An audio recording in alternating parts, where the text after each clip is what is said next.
Well, there's a phrase I remember from my childhood, having been raised on classic Looney Tune cartoons. And the phrase is, them's fighting words. You may have heard it or learned it from the cold streets of wherever you grew up, but I heard it from Bugs Bunny first. Them's fighting words. And one specific scene that I'm thinking of is Bugs Bunny getting into this heated argument with Yosemite Sam. And he's drawing a line, daring Yosemite to cross that line, eventually ending up crossing the line off of a cliff. And before Yosemite Sam actually falls, he pauses midair just to say, I hate you. And then he falls. We'll bring that back around in a second.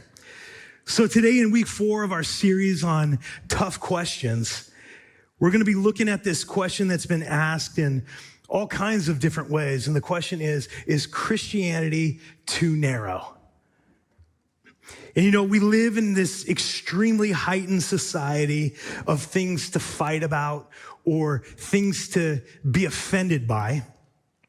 And we're certainly extra sensitive to feel at times as though we're being hated when someone might disagree with our point of view or our political bent or even our religious conviction. And this is what's actually at the heart of what I would call the cancel culture. And Christian or not, we may even go a step further and use the words, if not out loud, then maybe in our minds, I hate you.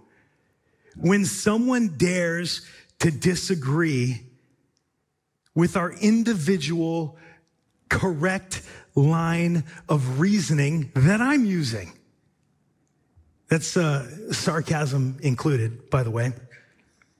So we're a divided culture.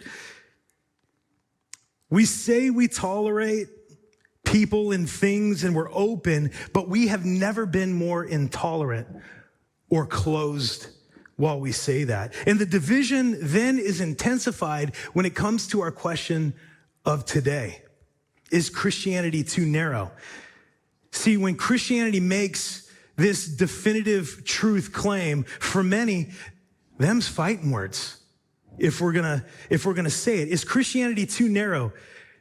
And that's actually the really kind way to pose the question. Is it too narrow? Because it probably sounds a little bit more harsh when people are asking this question. It would sound more like, why are Christians trying to impose and force their beliefs on the rest of us? Why can't they just leave me alone? Or who's to say really that Christianity is the only way to God? I mean, come on. It might even be this statement of to insist that one faith has a better grasp on the truth than others is arrogantly exclusive and extremely intolerant. Or how about this? Doesn't the Christian way of thinking simply crush diversity?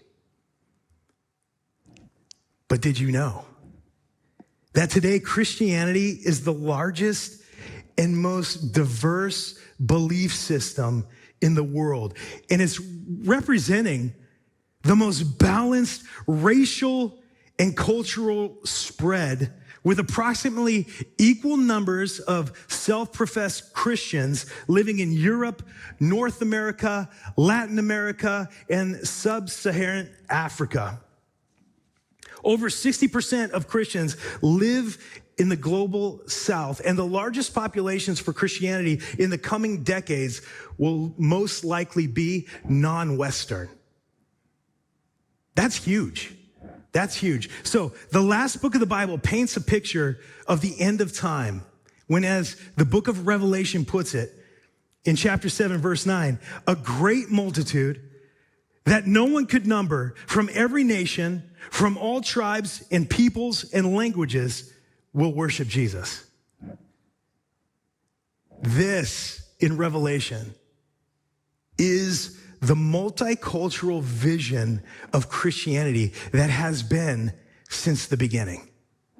This is what it looks and sounds like. For all the wrong turns that maybe we've made in the Western culture in the last 2,000 years, when we look at the church and its growth globally today, it's not crazy to think that this vision will ultimately come to be. So, if you care about diversity and if you care about inclusivity, do not pass up Christianity. Don't write it off. It is the most diverse, multi-ethnic, and multicultural movement in all of history. So to get to the root of the question of our question this morning, I want to break it down into 3 smaller questions. And here's the first one. What is the objection to Christianity? And really, I can sit back and I can think about this and I can empathize with people outside of any particular type of faith whenever they think about religion in general.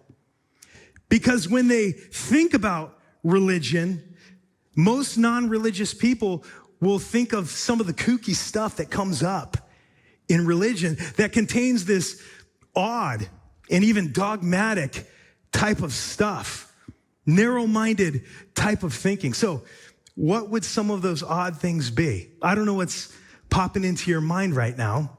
Maybe a whole bunch of stuff. Here's one odd thing. Christians talk or pray to a person that they have never seen. I think something like that can actually be clinically diagnosed. It's crazy, right? They talk and pray to a person that they have never seen. That could be kind of odd. I know Christian families, and even some of you have done this. Perhaps when you lose someone, they die, and you lose them from this temporal world. You've had what's called a celebration of life. You throw a party when someone has died. That seems kind of strange, don't you think? That could be odd to a lot of people. Here's some narrow-minded things. Legalism. Legalism. It becomes all about doing good works and following rules in order to earn your way, your reward, and getting to heaven. You have to be impossibly perfect. Legalism, which then may spill over into the next thing. Judgment. And either you feel judged because you can't possibly keep up with all the rules and regulations. You can't possibly earn your way. So maybe you feel as though people are now looking down on you, or we are doing the judging of other people as we look around and go, wow, you are failing. You are really dropping the ball when it comes to this thing. So legalism, judgment, and how about the hypocrisy? You say one thing, but you don't live it. So people are seeing these narrow-minded things. And typically, when people have a problem with Christianity, it's not Jesus that they have a problem with. Here's one statement out of many that I found while online in a recent Reddit profile of people having this discussion. Christians are less focused on things like grace and forgiveness and more focused on judgment and dogmatic compliance. Because of that focus dominating the actions of certain parts of the faith, that is what people see. So the problem is when these things are human additions rather than genuine attempts at connecting with God. Let's put it this way. Religion is humanity's attempt to reach God. The book of Ecclesiastes actually speaks towards this and says, God has put eternity into every person's heart. That's pretty incredible to me. It's built in. Whether it is recognized or not, people have this draw naturally to find God, to search for him, to seek him, to connect with their creator. It's built in. So people are trying to somehow just reconnect with him. But religion alone puts on this set of rules that often lead to become this insurmountable obstacle for people who are searching. Christianity, which is what Jesus fulfilled, it brings a completely different perspective. Christianity is God's attempt to reach humanity. He's reaching out to us, and that is a huge difference. That's a huge difference. By the way, this is not new. That's not a new thought.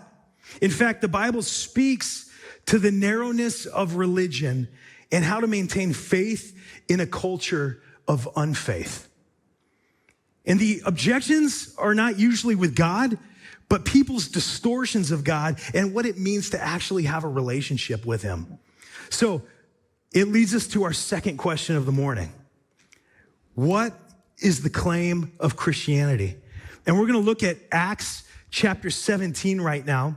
And it's kind of a hefty little passage that I want to read, and I want to read it together. You follow along. I'll read it out loud, but let's read it together. And I want to read the whole thing because it flows so well. It communicates so well the story of what's happening here with Paul. Okay, so here we go. Now, while Paul was waiting for Silas and Timothy at Athens, his spirit was provoked within him, and he saw that the city was full of idols. So he reasoned in the synagogue, the church, with the Jews and the devout persons, and in the marketplace every day with those who happened to be there. Some of the Epicurean and Stoic philosophers also conversed with him, and some said, "What does this babbler wish to say?" That's hilarious, by the way. That's pretty funny. And I think we're going to institute this type of feedback for our preaching here at Creekside, at least for our lead pastor, Doug McBride. So if you ever wonder, you could just call out, "What does this babbler wish to say?" So others said, "He seems to be a preacher of foreign divinities," because he was preaching Jesus and the resurrection. And they took him and brought him to the Areopagus, which was a typical gathering place for them, saying, "May we know what this new teaching is that you are presenting? For you bring some strange things to our ears. We wish to know, therefore, what these things mean." Now, all the Athenians and the foreigners who live there would spend their time in nothing except telling or hearing something new. So Paul, standing in the midst of the Areopagus, said, "Men of Athens, I perceive that in every way you are religious. For as I passed along and observed the objects of your worship, I found also an altar with this inscription, 'To the unknown God.' What therefore you worship as unknown, this I proclaim to you. The God who made the world and everything in it, being Lord of heaven and earth, does not live in temples made by man, nor is he served by human hands as though he needed anything, since he himself gives to all mankind life and breath and everything. And he made from one man every nation of mankind to live on all the face of the earth, having determined allotted periods and boundaries of their dwelling place, that they should seek God and perhaps feel their way toward him and find him. Yet he is actually not far from each one of us, for in him we live and move and have our being, as even some of your own poets have said, for we are indeed his offspring. Being then God's offspring, we ought not to think that the divine being is like gold or silver or stone, an image formed by the art and imagination of man. The times of ignorance God overlooked, but now he commands all people everywhere to repent because he had fixed a day on which he will judge the world in righteousness. And hear this part, by a man whom he has appointed. And of this he has given assurance to all by raising him from the dead. So he's talking about Jesus. So Paul has gone into this pluralistic and relativistic community, which is really similar to the type of culture that we live in today.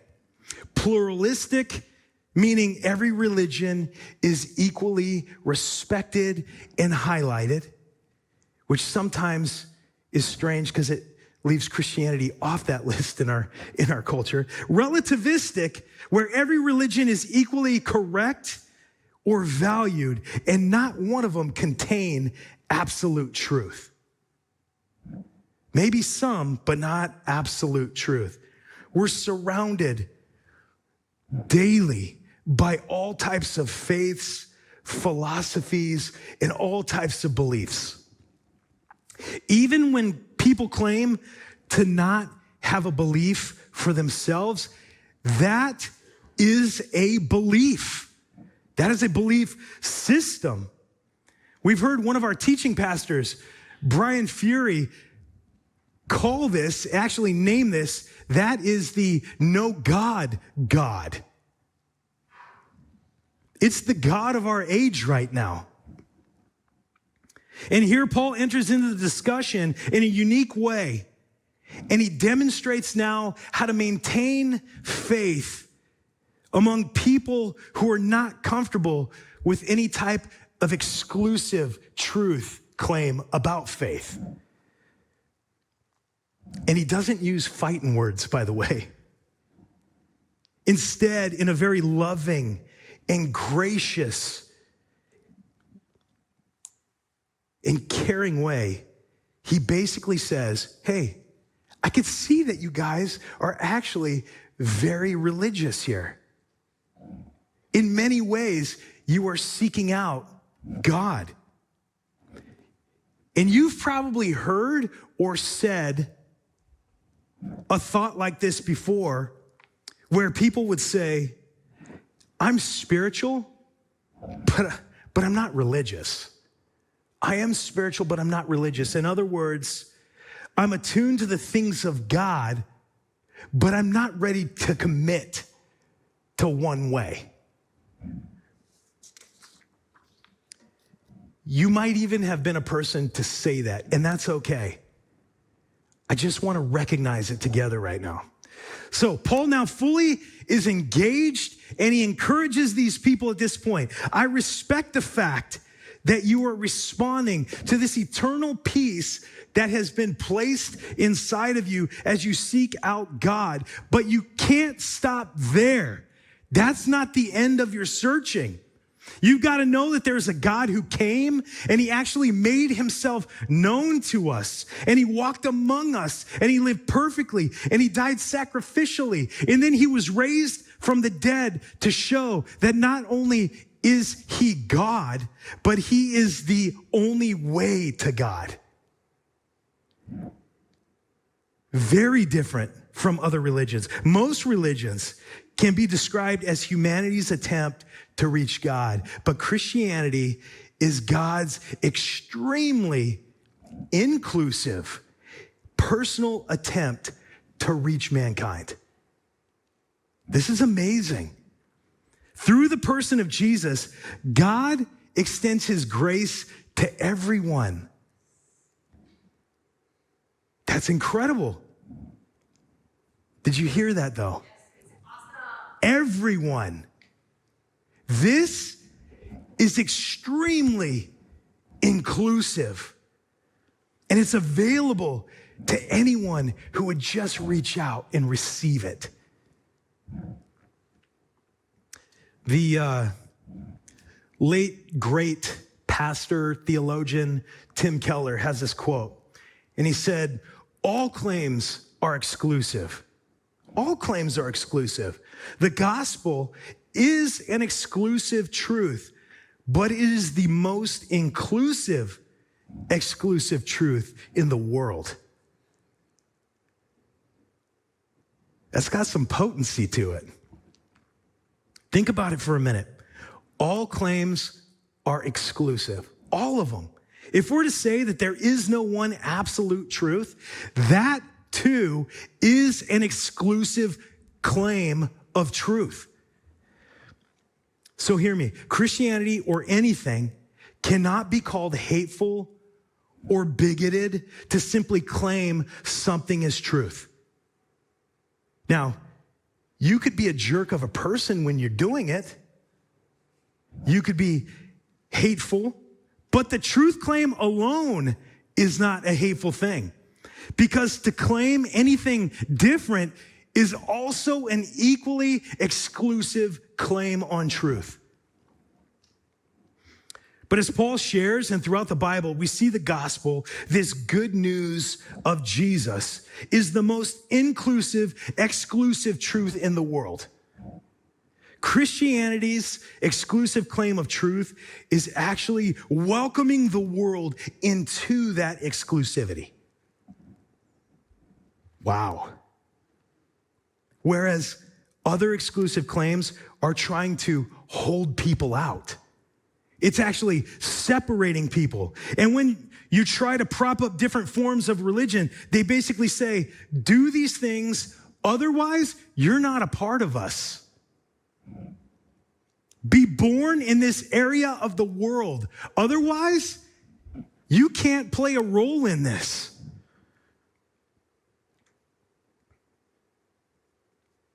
But God says something completely different. He says, I made the world and everything in it, and I want a relationship with you. And when humanity broke the relationship and we tried to push away from God and live life outside of God, he responded and he provided his own son to reconnect with us. So yes, Christianity makes an exclusive claim of the truth. Absolutely. But God himself then provides an inclusive way for everyone to participate in it if they choose to. Here's question 3. What is at the heart of Christianity? Jesus said it in John 14:6 when he's talking to his disciple Thomas. He says, I am the way and the truth and the life. No one comes to the Father except through me. And hear the emphasis in there. I am the way. I'm the truth. And I am the life. No one comes to the Father except through me. Exclusive claim, huh? Yes, exclusive claim. But the reason that Jesus said it makes all the loving sense in the world and is overwhelmingly inclusive when he says it. We know that God is holy. He's set apart. He's good. He's loving.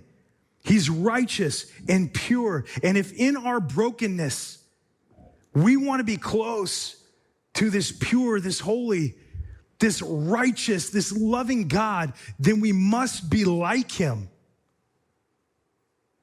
Otherwise, it's going to end up like a marriage where the spouses will not bend to the will of the others. And in your experience, in our world, how do you think that turns out? Not good. Not good at all. Let's recognize something here.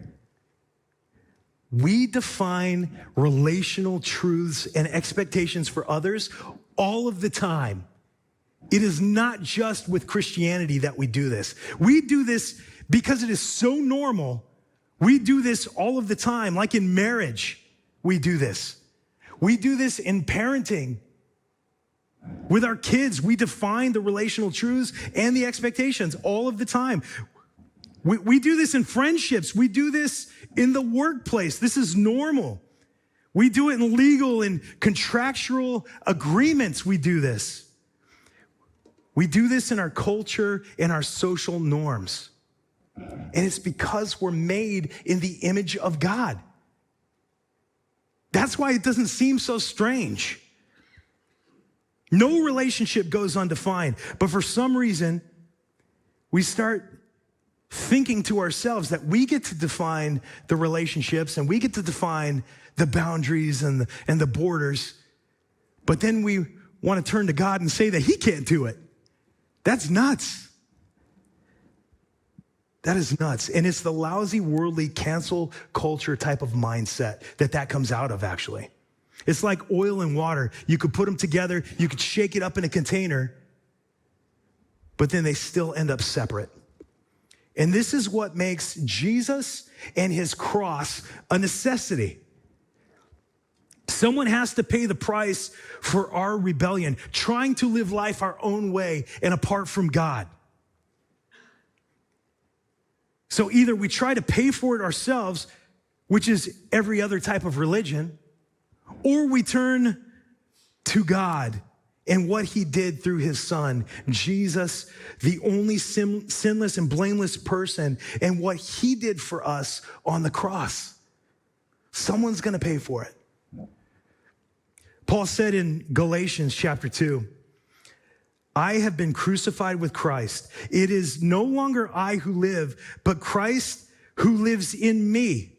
And the life I now live in the flesh, I live by faith in the Son of God who loved me, and he gave himself for me.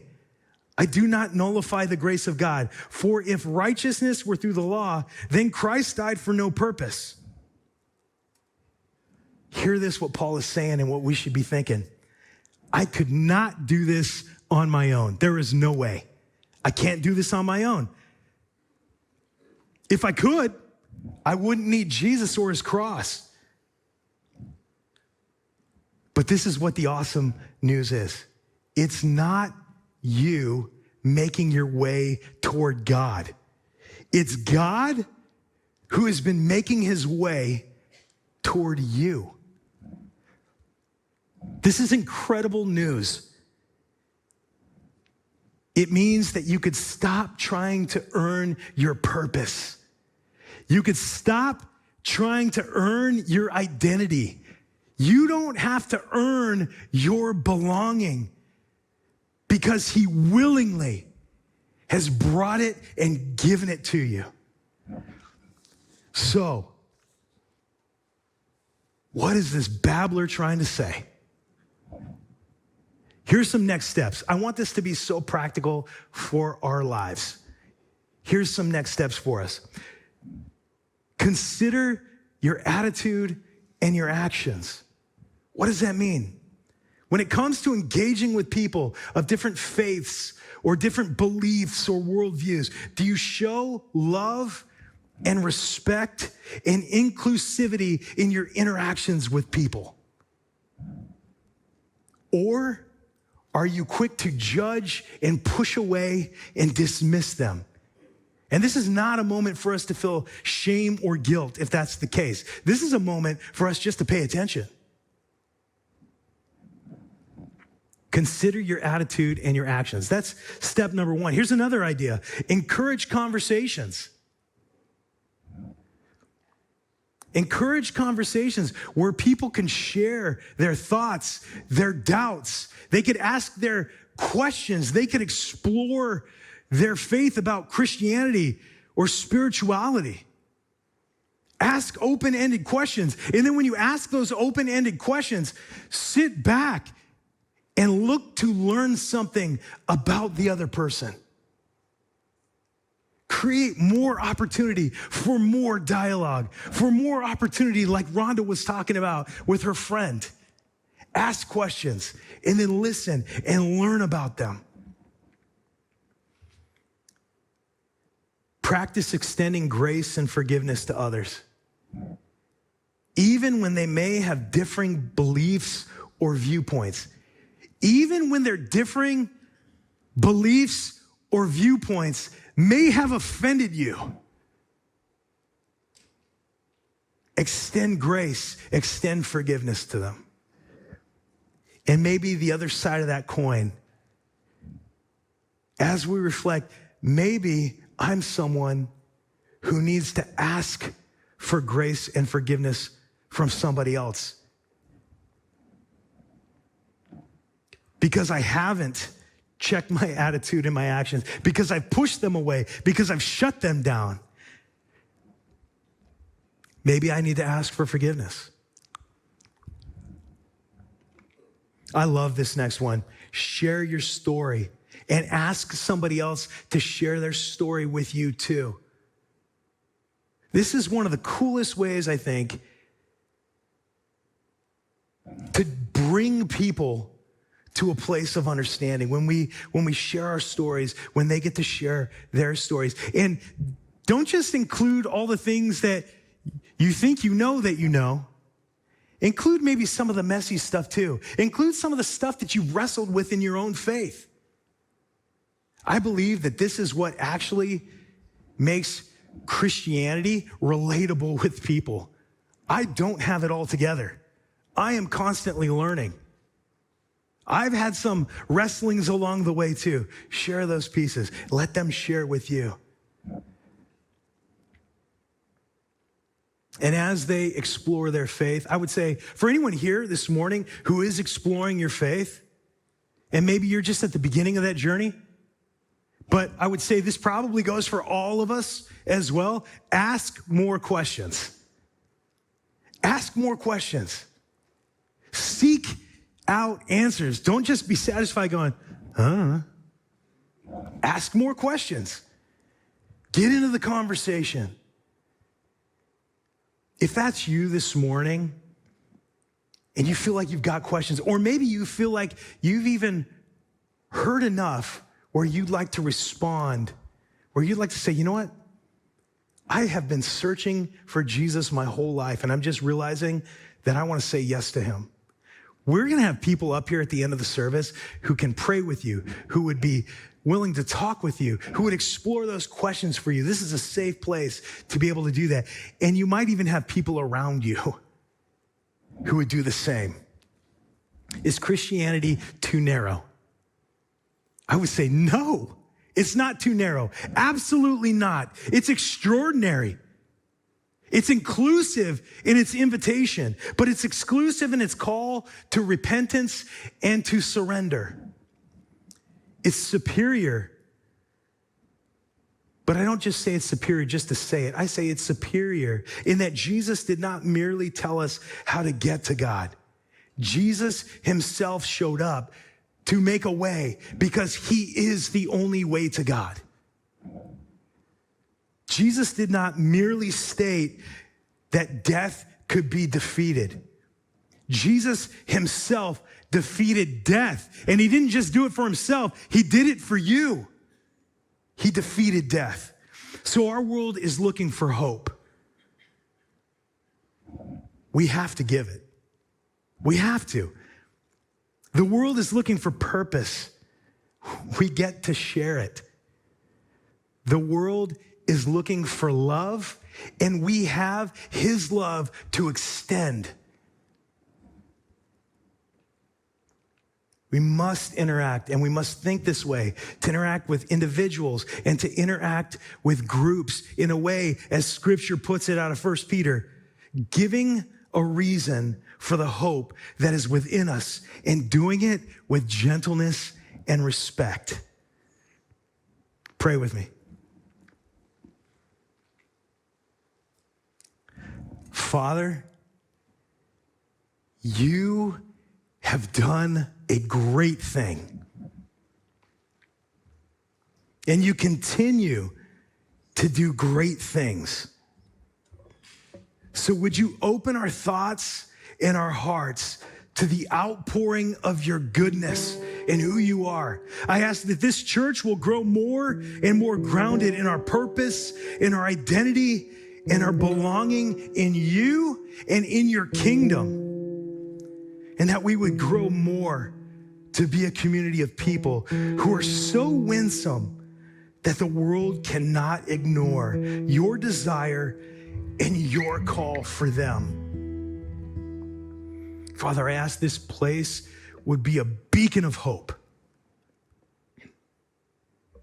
This place would shine like no other in a world that needs you.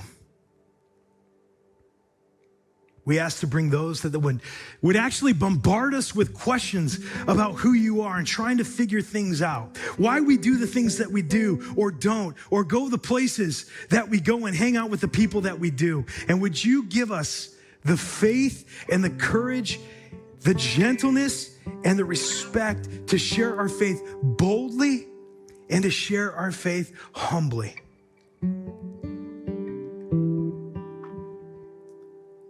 We look to you now in worship. Amen.